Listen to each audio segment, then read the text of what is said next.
Stop everything you are doing right now. Forget the noise around you. Silence every distraction. Because what you are about to hear may change how you think about life and what comes after. This is not just another story, not another vague interpretation of philosophy, not another recycled myth meant to entertain. No, what you are about to step into is a forbidden doorway, one that has been whispered about in secret temples, guarded in ancient manuscripts, and veiled under the shroud of mystery for centuries. A truth so powerful, so raw, that most would rather bury it than face it. I want you to imagine this moment. Your last breath. The air slipping out of your lungs. The heartbeat that carried you through every joy, every mistake, every triumph. Slowing, fading, silence. For most, death is the end. But what if that's the lie? What if death is not the wall you think it is, but a passageway? What if the greatest moment of your life is not found in the beating of your heart, but in the stillness after it stops? Hidden deep within the mountains of Tibet lies a book never meant to be widely read, only whispered in ritual, chanted into the ears of the dying. It is called the Bardo Thödol. You may know it as the Tibetan Book of the Dead. It does not speculate. It does not theorize. It maps. It lays out step by step what happens after your final breath. And it dares to tell you something terrifying and liberating at once. Death is not the end.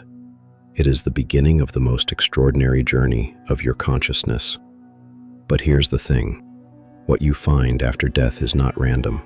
It is not imposed upon you by some deity with scales and judgments. No, what you encounter is the mirror of your own mind. The visions, the light, the peace, the terror, it is all you. And in that realization lies both danger and salvation. Tonight, we are going to walk through this mystery together. We will enter the Chikhai Bardo, the moment of death itself, where a light so brilliant appears that most cannot bear it.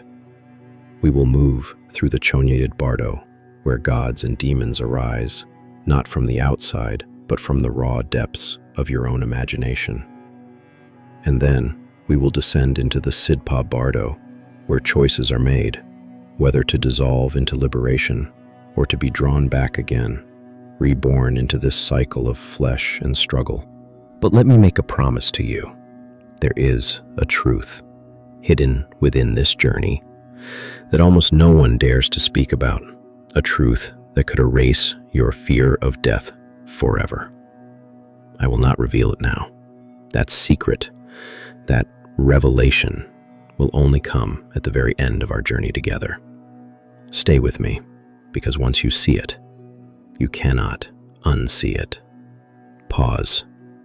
Feel your body, your hands, your breath, that same awareness you feel right now. The very thing noticing these words, that is what continues.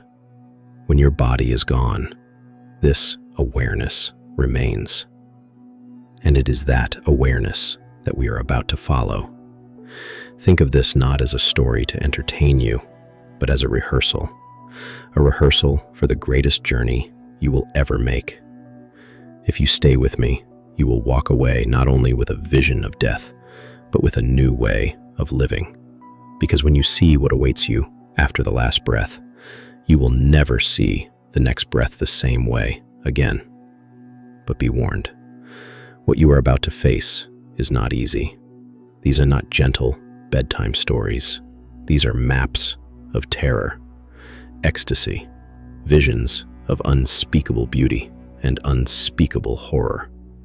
The map does not flatter you, it confronts you, and that confrontation is your chance to awaken. So let us begin. Close your eyes if you dare. Imagine for a moment that your life ends tonight. Imagine the very instant when the final breath leaves your body. You are lying down, eyes heavy, chest still, and in the stillness, something extraordinary happens. Instead of fading into nothing, you expand. Your awareness lifts free from the cage of your flesh. No pain, no weight, just awareness, pure, infinite. And then it appears, a brilliance beyond comprehension. The clear light. The scriptures say it is brighter than 1,000 suns, and yet it is not fire. It does not burn. It is peace, clarity, a radiance so absolute that if you surrender, you are free. Free from birth, free from death, free from the cycle that binds all beings. But here is the tragedy. Most cannot face it. Most turn away. Why? Because this light is the truth of who you are. It is not outside of you. It is you. And in that brilliance, every lie, every mask, every illusion dissolves. To merge with it is to lose the small self you clung to. And so, afraid, unready, most souls fall back. They drift downward into visions, into dreams, into the play of their own mind. And so begins the second stage. But hold on. Before we step further, let me ask you, how many times in life have you turned away from your own brilliance? How many times have you seen an opportunity, a calling, a glimpse of greatness, and yet fear made you turn aside?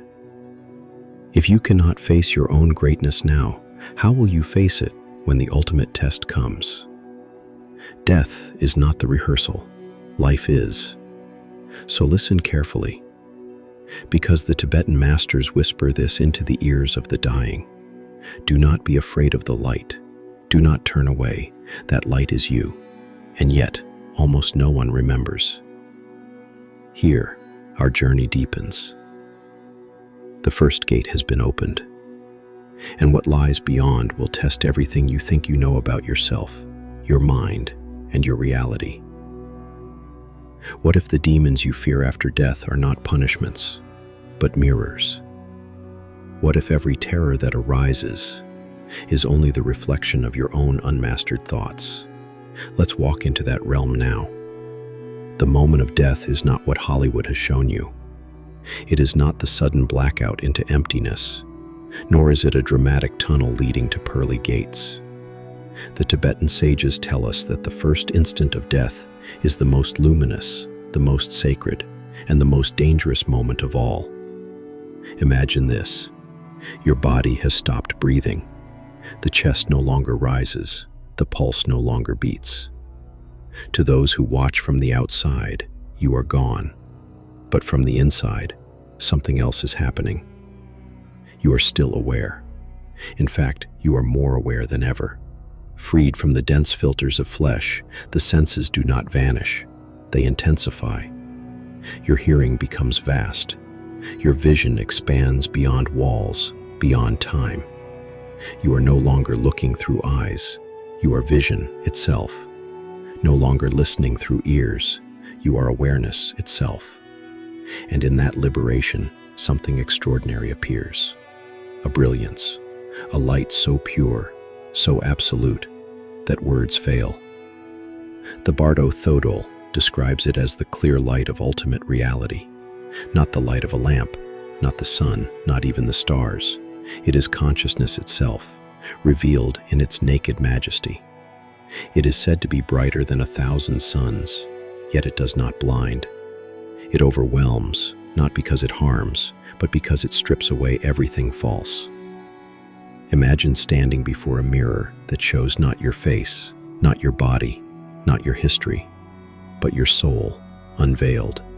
No mask, no lie, no story to hide behind. Just you, infinite and eternal. This is the first gate, and this is where most fail. Why? Because to merge with this light is to surrender everything you thought you were. The name you carried, the identity you built, the memories you clung to, all dissolve in the radiance. And what remains is not the you that others knew, but the you that was always beyond. For the awakened, this is liberation, instant freedom, nirvana. For the unprepared, it is terror. Think about it. You've lived your whole life believing you are your thoughts, your personality, your body. And now, faced with a brilliance that shows you that none of those were ever truly you, your first instinct is to cling to the familiar, to resist, to turn away. And in that very act of turning away, you fall. The Tibetan masters describe this fall not as a punishment, but as a habit. The same way you turn away from opportunities in life because they seem too big or too much. You turn away from the ultimate light because it is too vast. What you practiced in life is what you will repeat in death. That is why they whisper to the dying, "Do not be afraid. This light is your true nature. Recognize it, rest in it, become it." But recognition is not easy. Imagine trying to recognize the sun while blinded by your own fear of shadows. And so, instead of merging, most souls drift away. They fall into visions, into illusions, into the dreamscapes of their own mind. But before we go there, stay here with me a little longer. Stay in the light. Imagine what it would be like to let go, to dissolve, to stop clinging to the I that worries, strives, and suffers. What would remain? Peace. Not the fragile peace of a quiet room, but the unshakable peace of eternity. Bliss so total it cannot be compared. Freedom so absolute it cannot be named. And yet, how many of us are ready to surrender even the illusion of who we are? This is why preparation matters. This is why the Tibetan monks rehearse death in meditation. They practice seeing thoughts dissolve. They practice letting go of the self. They practice resting in awareness. Because the habits of the mind do not vanish with the body. They intensify. What you cling to in life, you will cling to in death. What you fear in life, you will fear in death. And what you recognize in life, you will recognize in death. So pause here. Ask yourself, what am I clinging to? Is it the fear of losing control? Is it the desperate need to preserve my name, my image, my identity? These things cannot pass through the gate. Only awareness itself can. Here lies the first great teaching of the Bardo Thödol. Death does not transform you into something else. It reveals what you already are. And so, in the Chikhai Bardo, you are given a chance, one instant to recognize the light and become free. But if you turn away, the journey continues. The scriptures describe it like this. At first, the light appears brilliant, vast, and absolute. If you cannot bear it, it dims, not because the light weakens, but because your own mind withdraws. You descend into lesser lights, colored lights, softer visions, more manageable illusions. But with each descent, you move further from liberation, deeper into the labyrinth of your own mind. This is where the tragedy and beauty of the human condition meet. The door to freedom is wide open. Yet most choose the familiar prison because it feels safer than stepping into the unknown. But think about this. Every time in your life you chose comfort over courage, familiarity over truth, you were rehearsing this moment. Every time you chose courage, every time you surrendered, every time you stepped into the unknown, you were rehearsing liberation. The Chikhai Bardo is not about death, it is about life. It is about this moment, right now, as you listen. You have the same choice. To recognize the light of awareness, or to turn away. So I ask you, if you were to die tonight, would you recognize it? Would you merge, or would you cling? This is not a question for later.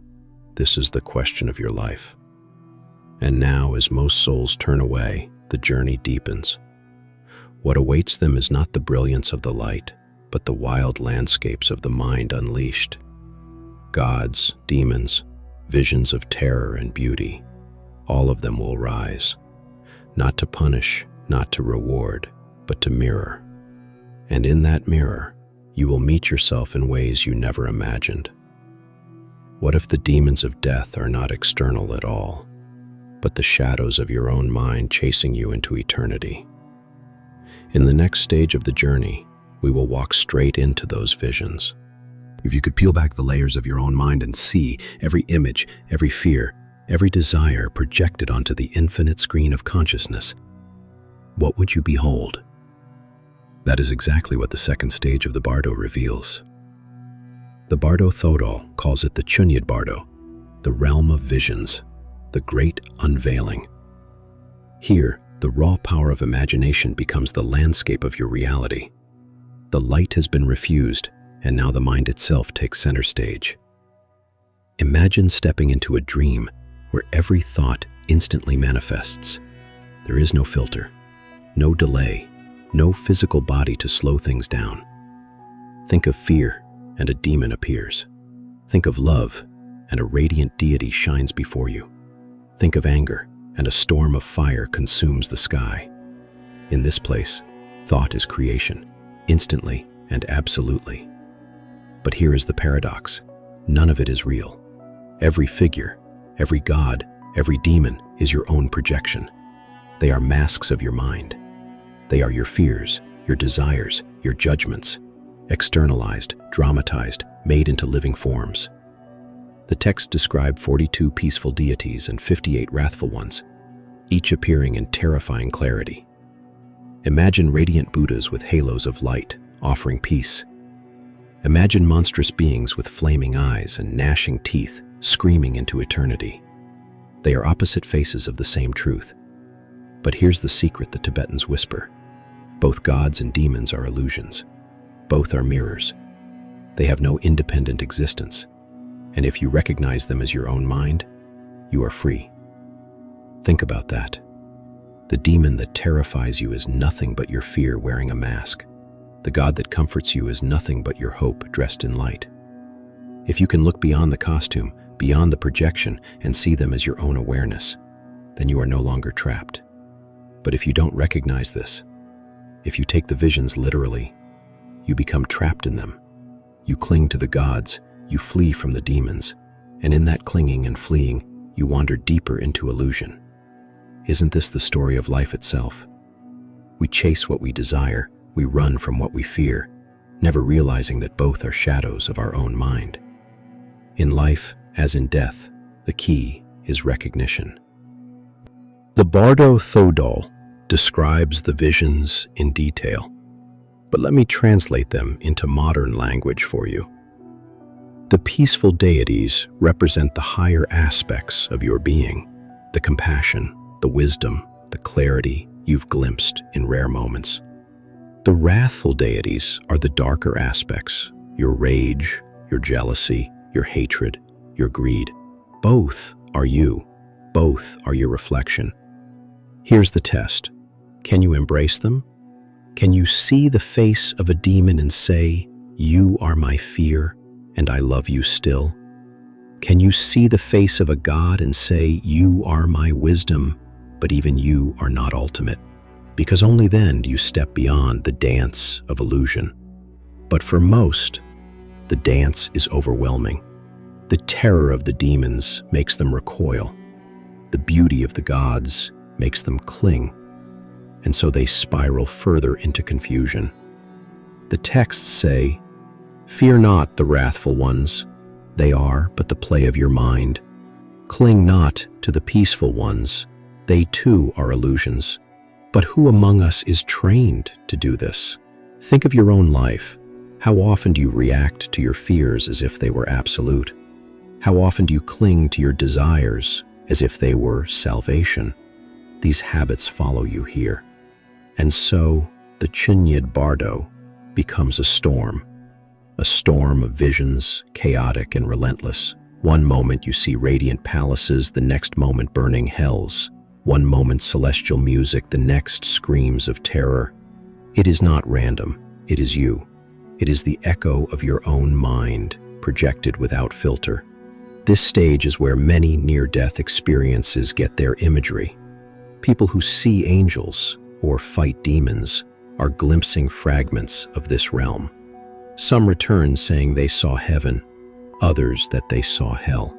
But what they truly saw was the mirror of their own mind.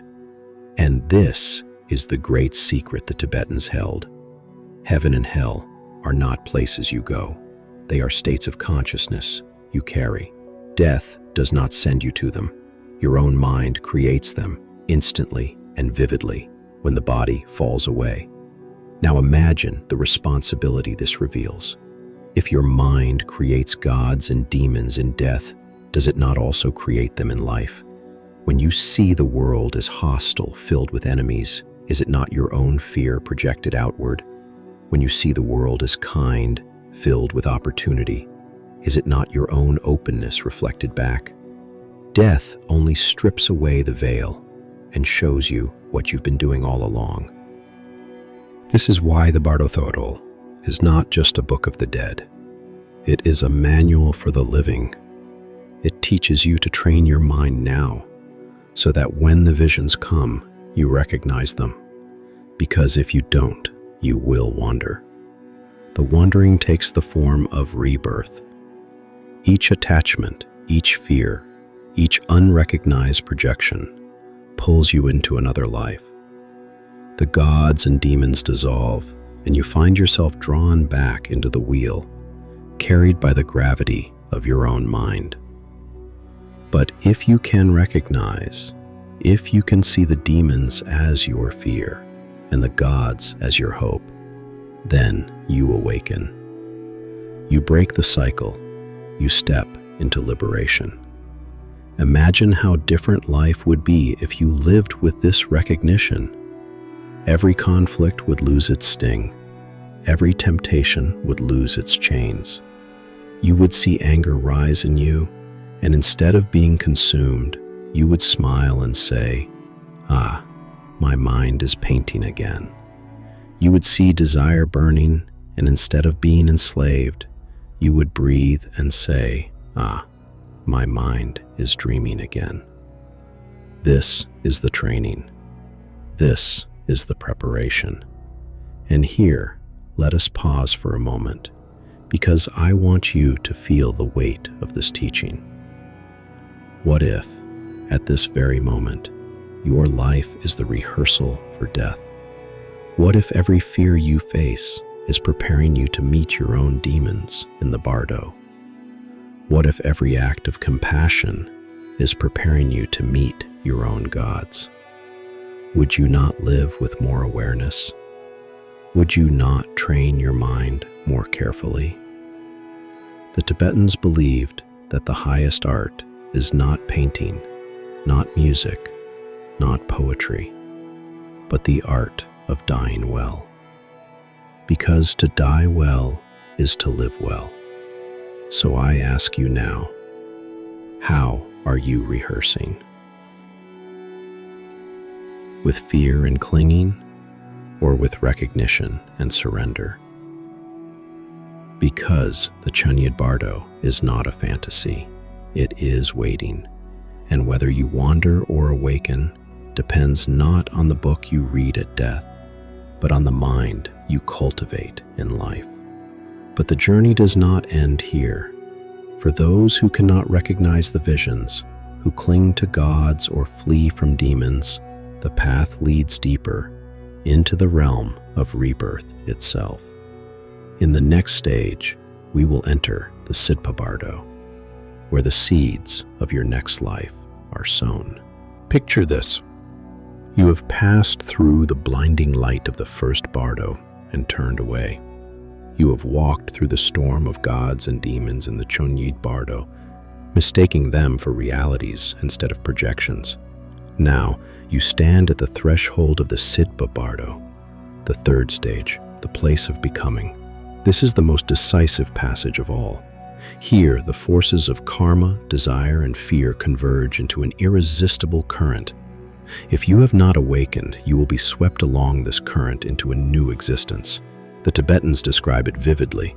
It is as if the winds of karma rise like a storm and carry the soul, powerless to resist, into the womb of a new life.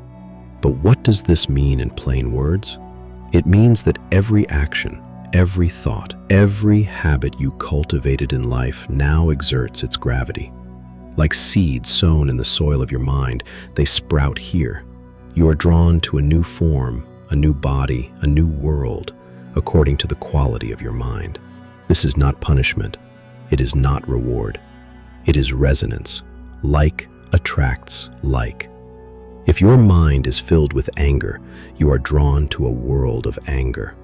If your mind is filled with compassion, you are drawn to a world of compassion. The womb you enter, the life you take, is not random. It is magnetized by your consciousness. The Bardo Thödol says that in this stage, visions of potential parents appear. You feel drawn to them, as if entering their embrace. Sometimes the attraction is love, sometimes it is desire, sometimes it is even aversion, but the pull is irresistible. And that pull seals your fate. But let us look deeper, because this isn't just about what happens after death. It is also about what is happening right now in your living mind. Have you noticed how your habits carry you, almost against your will, into situations that feel fated? How your unresolved anger keeps creating conflict, how your unchecked desires keep entangling you in patterns, how your fears keep pulling you back into the same cycles. This is the Sidpa Bardo in motion. This is rebirth, not just after death, but in every moment of life. The Tibetans taught that we are reborn moment by moment, thought by thought. Each moment of unconscious reaction is a small rebirth, a return to the same old cycle. Each moment of awareness is liberation, a break in the wheel. So when you hear of this Sidpa Bardo, do not think only of the distant afterlife. Think of today, of this very breath. Ask yourself, am I being carried by the winds of karma? Or am I awake, choosing with awareness? Now imagine the soul caught in this current.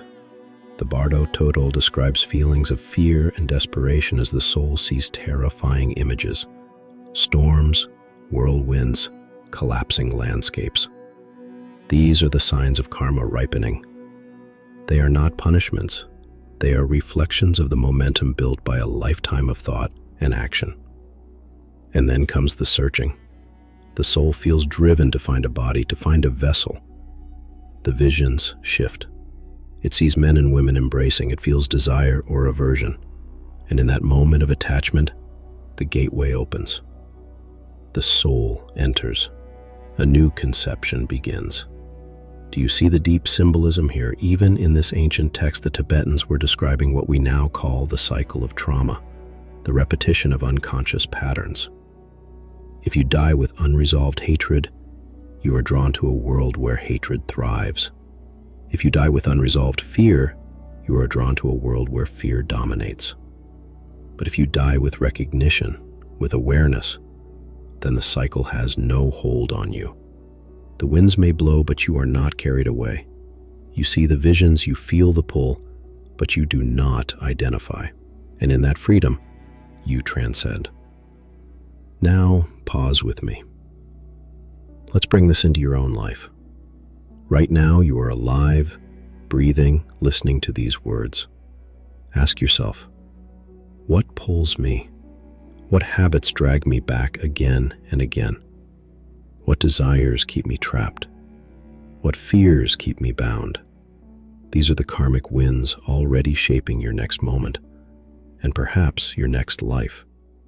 But awareness is the key. When you see the pull clearly, it loses power. When you recognize the cycle, you step outside of it. This is why the Tibetans recited the Bardo Thödol to the dying.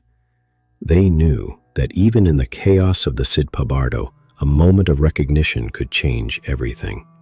If the dying one could hear, "This is illusion, do not be afraid, do not cling, recognize this as your mind," then the current could be broken.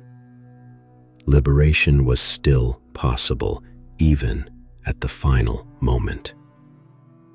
And here lies a radical teaching. Freedom is never too late. You could wander through the visions of death for days, even weeks, and still awaken. You could be at the very threshold of rebirth, about to plunge into another life, and still awaken. That is the mercy of awareness. That is the power of recognition. But for those who do not awaken, the cycle continues. Birth follows death. Death follows birth, endlessly turning like a wheel. Until recognition dawns, the journey never ends. The Sidpa Bardo, then, is not just about death. It is about the law of cause and effect that governs every moment. It is about the truth that our minds create our worlds, not once, not twice, but continuously, unceasingly. And here is where the mystery deepens. If this is true, if your mind is the painter of your reality, then you are not a victim of fate. You are the artist of eternity. The question is, will you paint unconsciously, repeating the same patterns? Or will you awaken and paint with awareness, creating freedom? Think of your life right now. Every decision, every thought, every act is sowing seeds. Those seeds will sprout, not only in this life, but beyond it. If you plant seeds of compassion, you will harvest compassion. If you plant seeds of fear, you will harvest fear.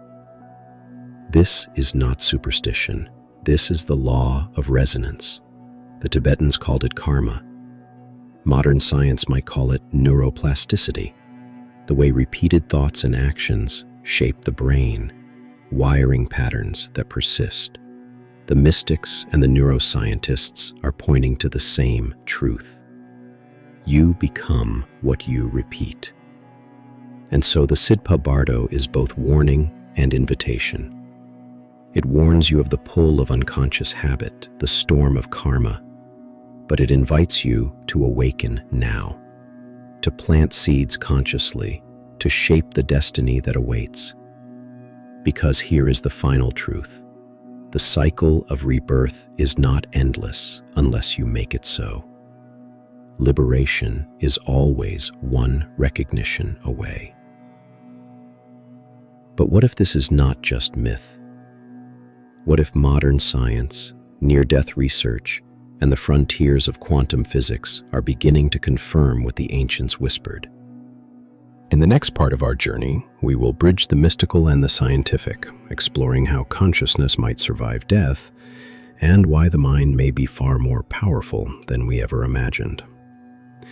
For centuries, the Bardo Thödol was dismissed by many as myth, poetry, or superstition. But what if those ancient monks were not inventing stories, but describing inner landscapes with a symbolic language we are only now beginning to decode with science? Let us begin with a question. What happens to consciousness when the brain shuts down?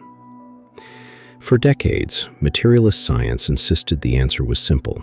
Consciousness is a byproduct of the brain, and when the brain dies, awareness dies with it. But in recent years, cracks have begun to appear in that certainty. In hospitals around the world, patients who have experienced cardiac arrest and were clinically dead for minutes or even hours have returned with astonishing reports. These are known as near-death experiences, NDEs. And across cultures, across religions, across ages, their testimonies share remarkable similarities. They speak of leaving the body, of watching doctors and nurses work on them from above. They speak of traveling through tunnels, of encountering light, of meeting beings of compassion. They describe a review of life, every act, every word, every thought laid bare. And many speak of a choice, to return or to continue. Now, pause and think. Doesn't this sound eerily familiar to what the Bardo Thödol describes? The brilliant light of the Chikhai Bardo, the visions of beings in the Chönyid Bardo, the pull toward rebirth in the Sidpa Bardo. How could Tibetan monks, centuries ago, record experiences that match the testimonies of modern patients revived in emergency rooms? Some scientists dismiss these accounts as hallucinations, brain chemistry, or the firing of neurons in distress. But others, courageous enough to follow the evidence, admit that there may be more. Dr. Pim van Lommel, a Dutch cardiologist, studied hundreds of cases of cardiac arrest survivors. His conclusion? Consciousness does not appear to be produced by the brain. It seems to exist beyond it, capable of awareness even when the brain shows no measurable activity. This is a revolution. If consciousness is not confined to the brain, then the teachings of the mystics take on new weight. Perhaps the Bardo is not myth, but map. But let us go deeper. Neuroscience has revealed something extraordinary. The brain is plastic, constantly rewiring itself according to thought and experience. This is called neuroplasticity. Every habit, every meditation, every visualization leaves its imprint. The Tibetans knew this intuitively. That is why they practiced visualization of deities, why they trained in meditation for years. They were reshaping the pathways of the mind, preparing not only for life, but for death. When the Bardo Thödol says, "Recognize these visions as projections of your mind," it is echoing what cognitive science now affirms. Perception is construction. The world you see is not raw reality. It is your brain's simulation, a projection shaped by belief, memory, and expectation. In death, when the senses collapse, that simulation becomes even more vivid, for there is nothing left to contradict it. But here is where the bridge to physics appears.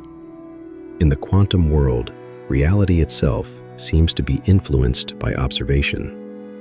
The double-slit experiment shows that particles behave like waves until observed, collapsing into form when measured.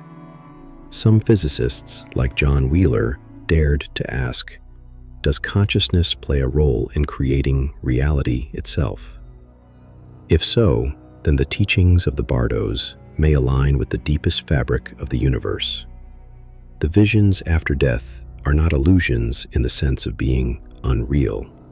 They are manifestations of consciousness itself, just as our waking world may be. Think of it. The universe may be participatory. Consciousness may not be a late byproduct of matter, but the foundation upon which matter rests. This idea, once ridiculed, is gaining ground among both philosophers of mind and quantum theorists. And if it is true, then the journey through the Bardos is not superstition. It is the very structure of existence. Now let us return to the testimonies of the dying. In study after study, patients describe something ineffable, a sense of unity, of love beyond measure, of merging with light. They struggle to put it into words, yet their lives are transformed after returning. They lose fear of death. They become more compassionate. They live with purpose. Why? Because they touched something fundamental. That consciousness endures. That awareness is not bound to flesh. And isn't that the very promise of the Bardo Thödol? That if you recognize your mind as the source, you are free. That if you do not, you are carried along by karma. The parallels are stunning, and yet here is the most practical insight. You do not have to wait for death to test this truth. You can experiment in life right now. Close your eyes. Breathe. Watch your thoughts. See how they arise, vivid as visions, and dissolve. Notice how emotions appear like deities and demons, overwhelming, persuasive, yet when observed, they vanish like mist. This is the Bardo, here and now. The Tibetans called life itself a Bardo, the Bardo of the living. Every moment is an opportunity to awaken. Every moment is a rehearsal for death. If you can recognize your mind now, you will recognize it when the body dissolves. Modern mindfulness and meditation research confirms this. MRI scans show that consistent meditation alters brain structure, increasing gray matter in areas linked to attention and compassion, decreasing activity in the fear centers. Science is proving what mystics proclaimed: awareness transforms reality. And so, mysticism and science are not enemies. They are two languages describing the same terrain. One speaks in symbols, the other in equations, but both point toward a truth. Consciousness is vast, mysterious, perhaps eternal. And here is where it becomes urgent. If consciousness is eternal, then how you shape it matters infinitely. Your thoughts, your habits, your choices, they echo beyond this life. Karma is not just a mystical idea. It may be the physics of consciousness itself. Now imagine, what if you lived with this awareness every day? Would you speak differently? Would you love more freely? Would you cling less to fear and anger? This is the gift of the Bardos, not only to prepare you for death, but to awaken you to life. But the journey is not complete yet. We have glimpsed the Bardos, we have seen the science, but there remains one final step, the deepest lesson of all. What does it mean for how we should live today? And what was the hidden promise we made at the beginning of this journey? In the next part, we will uncover the practical wisdom for fearless living, and finally reveal the secret that ties this entire mystery together. So far, we have traveled through shadows and light, through the Bardos of death and the science of consciousness. We have seen how the Tibetan masters mapped the unknown, and how modern testimonies echo their wisdom. But now, let us turn the mirror back upon ourselves, because the truth is this: the Bardos are not only about death, they are about life. The Tibetans taught that every stage of existence is a Bardo, a transition, a threshold, an in-between. Death is one, dreaming is another. Even daily life, with its constant flux of thoughts and emotions, is itself a Bardo. The question is not whether you will face the Bardo. You are facing it now. The question is, will you recognize it? Imagine this. Every morning you awaken in a new world. Your mind paints the canvas of your day, fears, desires, memories, expectations, all flowing into perception. You are not merely seeing reality. You are seeing your mind projected onto reality. The colleague who irritates you, the stranger who smiles, the opportunities that appear or vanish, all filtered by the state of your consciousness. And yet, how often do we forget this? We stumble through life as if blind, convinced that the outer world alone shapes us, when in truth, we are constantly shaping it with our perception. This is why the teachings of the Bardo Thödol are not morbid. They are liberating. They remind us that the same skill required at death is required in life. To recognize the mind, to remain awake, to not be swept away by illusions. Consider this: every emotion that rises in you, anger, jealousy, desire, fear, is like a deity or a demon in the Bardo. It comes with overwhelming force, demanding your attention. If you believe it blindly, it drags you into its world. But if you recognize it, this is my mind, then it dissolves, powerless. How different would your life be if you practiced this daily? When anger rises, instead of striking out, you recognize, this is a projection, a storm passing through my mind. When fear whispers, you see it for what it is, a shadow, not the truth. When desire claws at you, you smile, knowing it is temporary. This is liberation, not after death, but here and now. And yet, Most of us wait. We wait for tragedy to awaken us. We wait for loss, for near death, for the collapse of all illusions before we finally see. But the wisdom of the Bardos urges us, do not wait. Practice now. For the one who practices, death is no enemy. For the one who recognizes the mind, every moment is an opportunity to awaken. Now, let us be practical. How can you prepare for the Bardos in daily life? First, meditation. Not as escape, but as training. Sit, breathe, watch the mind. Every thought that arises, label it, let it pass. You are rehearsing for death, when thoughts will rise like thunder. The meditator learns to remain unmoved, to see clearly. Second, compassion. The Tibetans taught that love is the strongest guide through the Bardos. Why? Because compassion dissolves fear. When your heart is open, no vision can terrify you. Even demons become messengers. Love transforms perception. And science confirms this. Studies show that acts of compassion release oxytocin, reduce stress, and rewire the brain toward resilience. Third, awareness of impermanence. Remember, everything changes. Every joy, every sorrow, every breath.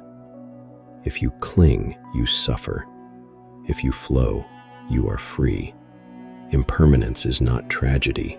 It is the very rhythm of life. When you embrace it, you stop resisting and begin living. Fourth, purpose. If the Bardos teach us anything, it is that life is precious. The Tibetans say to waste it in distraction is the greatest tragedy. Ask yourself, what truly matters? What will echo beyond this brief span of years? Live that now. And finally, fearlessness. Fear of death is the root of all fear.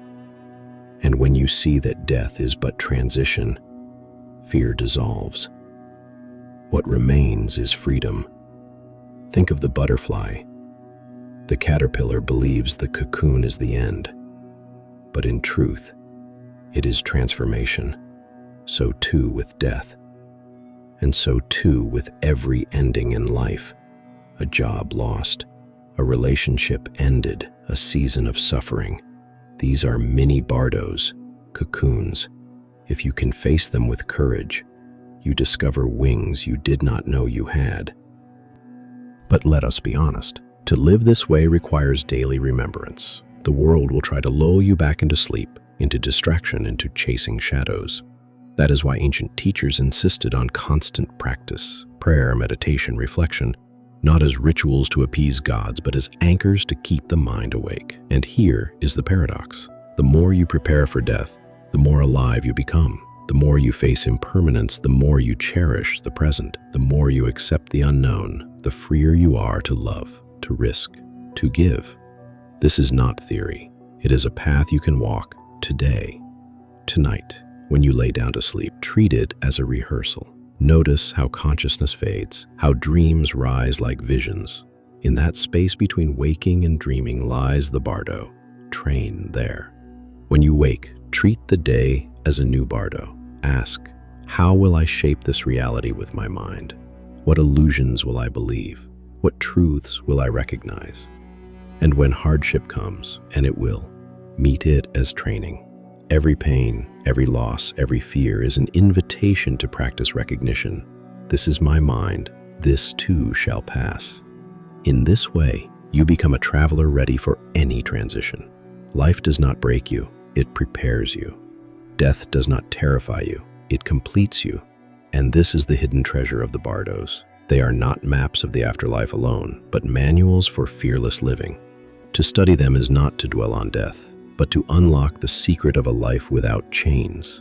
So let me ask you, if you knew with certainty that death is not the end, how would you live today? Would you forgive more quickly? Would you love more deeply? Would you dare to follow your purpose with relentless courage? Because that is the invitation of this wisdom, not to postpone awakening until the final breath, but to awaken here, now, in the breath you are taking at this very moment. And yet we have not fulfilled the promise. At the very beginning of this journey, we declared that a hidden truth would be revealed only at the end. That time has come. In the next and final part, we will unveil the secret at the heart of the Bardos, a truth that does not just explain death, but transforms the way you see your entire existence. You have walked with me through shadows and light, through the moment of death, the visions of the mind, the cycles of rebirth, the whispers of science, and the reflections for daily life.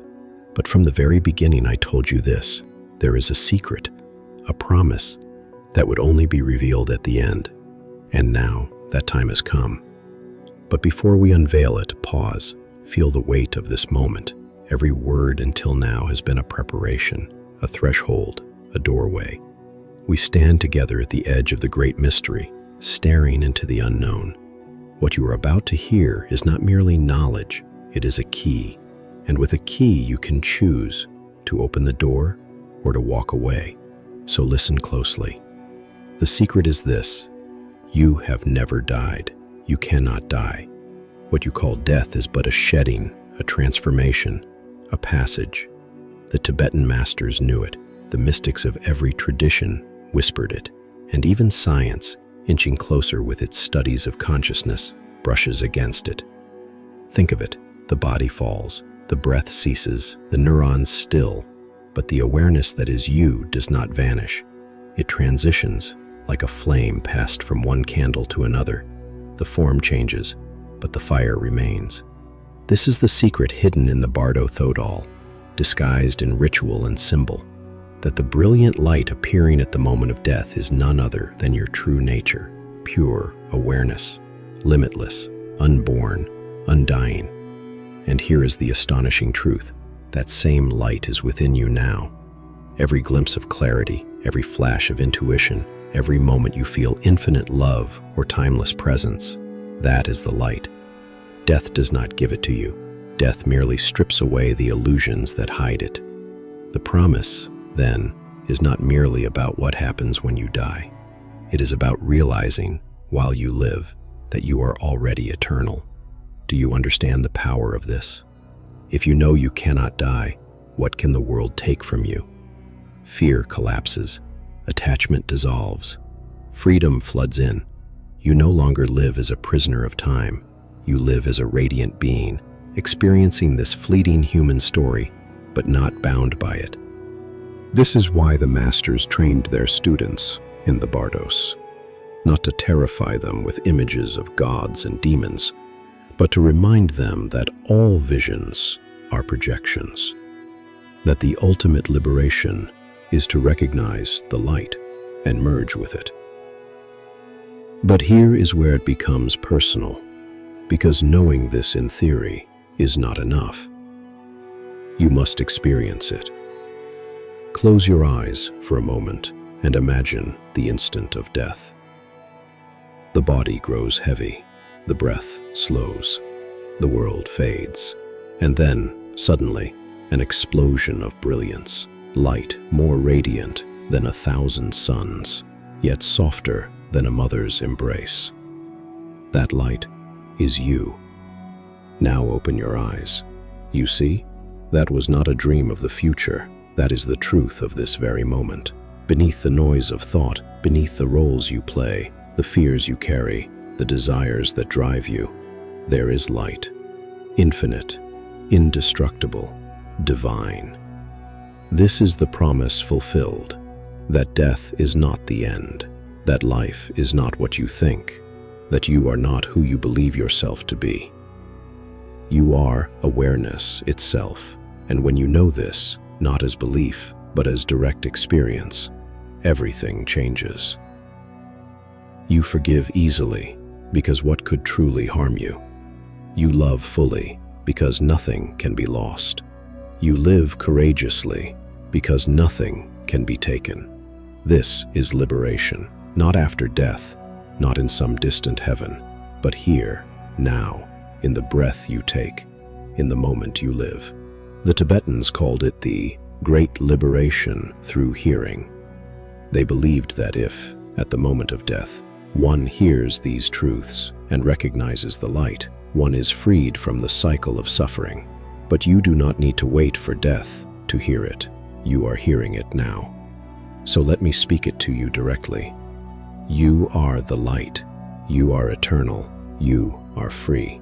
Feel that truth. Let it echo in your chest, in your bones, in the spaces between your thoughts.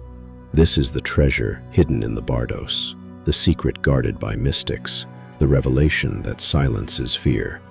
You cannot die. But here lies the challenge. Will you remember? When life distracts you, when fear grips you, when loss shatters you, will you remember? Will you return to this light within? That is the practice. That is the path. Not to chase visions or cling to beliefs, but to remember who you are. And now, let me ask you again. If you knew, beyond all doubt, that death is not the end, how would you live? Would you dare to forgive the unforgivable? Would you pursue the dream you've buried in fear? Would you stop postponing joy until tomorrow and embrace it today? Because this is your invitation, not mine, not the Tibetans, yours. Life is short, yes, but you are not. Life is fragile, yes, but you are indestructible. Life will end, yes, but you will continue, luminous, boundless, free. So do not waste this chance. Do not waste this incarnation. Wake up. Live awake. Love awake. Die awake. And when that final moment comes, as it will for all of us, may you meet it not with terror, but with recognition. May you see the light and say, "Ah, there I am." And may you dissolve into it, not as a prisoner, but as a lover returning home. And so, the great mystery is no longer a mystery. The secret whispered in hidden temples, the truth disguised in sacred texts, the promise made at the beginning of this journey. It is all here, in you, now. You are eternal. You are the light. Live this truth, and you will never fear death again.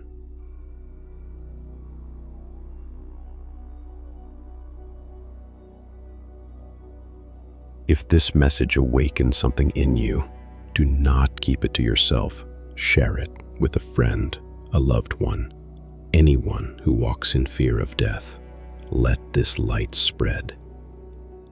And if you wish to continue this journey with us, subscribe to the channel, become a member, and support this work so we can bring more hidden truths to light. Together, we are building a community not of fear, but of awakening. So remember, the Book of the Dead is not about death, it is about life, and the final word is not darkness but light.